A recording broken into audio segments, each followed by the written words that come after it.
Professor Dr. Gubat Ibadoglu is a professor, a very well recognized professor from Azerbaijan. He should be professor at the university in Dresden just now.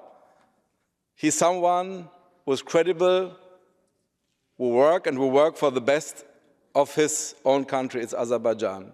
But unfortunately, he's imprisoned for nothing, just for speaking the truth, for speaking about the situation in Azerbaijan around corruption in the political sphere. And he is not alone. There are more than 200.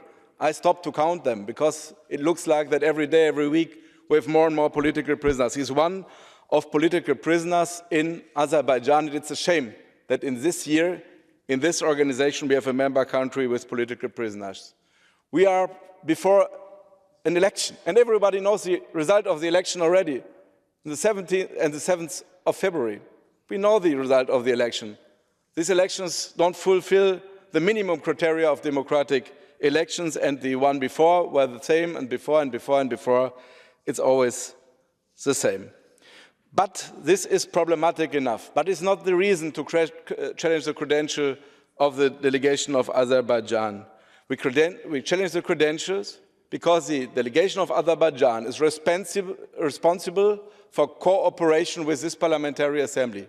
We just do our job, and the job is in the rules. We appoint rapporteurs. We decide about reports. We need free access to the member country.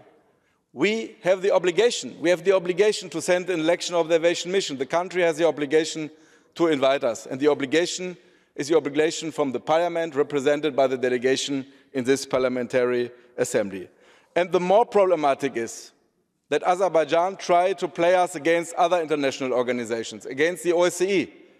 2015, we were invited because it was a corrupted, and we have the proof about it, election observation mission from this organization. The OSCE was prevented to come. Now they invite the OSCE, and they don't want to have the Council of Europe with an election observation mission. If we let this happen, we open the box of the Pandora. And then it's not just about Azerbaijan.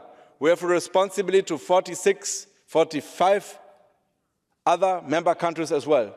When a country can decide which observation they like, from which organization they like an observation mission, which rapporteur they like, which report they like, and they choose one or another, this ends to nowhere. If we let it happen with Azerbaijan, and it happened more and more and more, then at the end it will happen with all the member countries. So we have an obligation towards the democratic situation of human rights and rule of law in Azerbaijan, but for the whole organization. Because of this, I ask you to support the report from Mogens Jensen.